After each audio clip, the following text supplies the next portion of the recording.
دلوقتي هكلمكم على موضوع، وهي ازاي بيتحدد لون جسمنا، جلد يعني، وازاي بيتحدد لون عينينا عن طريق صبغة الميلانين. ايه هي صبغة الميلانين، وبتبقى هي عبارة عن ايه، وهي بتأثر ازاي في اللون في لون الجلد ولون العين.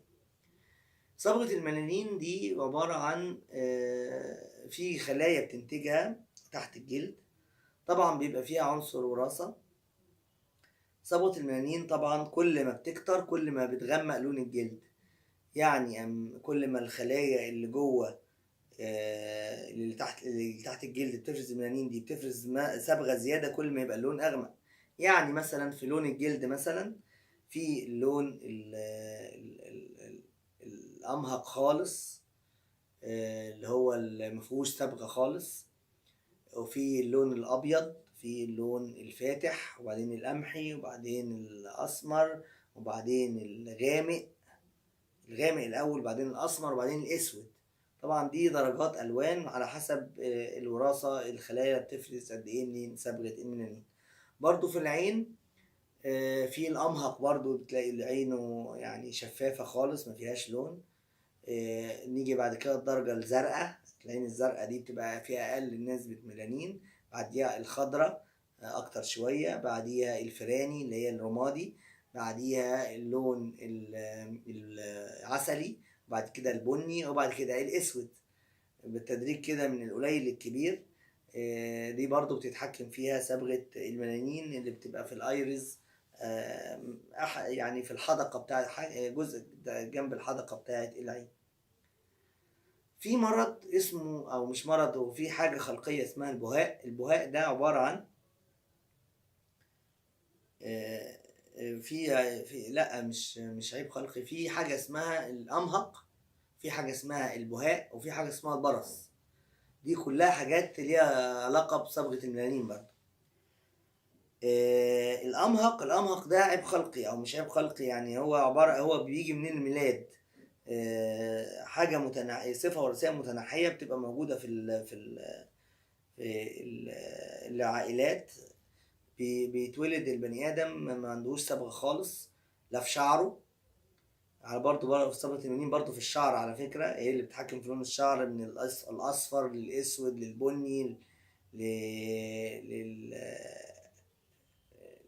للون الفاتح. بتتدرج كده صبغة الميلانين في الشعر. يعني صبغة الميلانين في 3 مناطق في الجسم: في الشعر، وفي العين، وفي الجلد. فهتلاقي البني ادم الامهق ده اللي هو ما عندوش صبغه ميلانين، ما عندوش الخلايا دي اللي بتفرز ميلانين اصلا. هتلاقي عينه في عنده مشكله في الرؤيه جامده، لان العين اللي صبغه الميلانين ليها دور في انعكاس الضوء، فلما ما بتكونش موجوده خالص بتاثر على قوه النظر بطريقه كبيره. هتلاقي شعره ابيض خالص. طبعا اما احنا بنكبر في السن اللي شعره غامق، او ما يكبر في السن يبدأ الشعر يبيض. ده من علامات اللي هي الشيخوخة او العجز. ودي بتبدأ الخلايا بتاعت الجسم اللي بتنتج الصبغة في الشعر تبدأ ما تفرزش ميلانين، فيطلع الشعر أبيضة.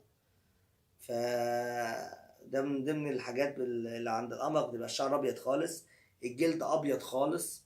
الحقيقه برضو صبغه الميلانين ليها دور، ليها دور في ان اشعه الشمس متبقاش مركزه على الجلد تحرقه، بتعكسه. ولذلك البشره السمراء او الافارقه بيستحملوا جامد جدا اشعه الشمس، احنا ما بنستحملهاش، اللي هو البشره القمحي.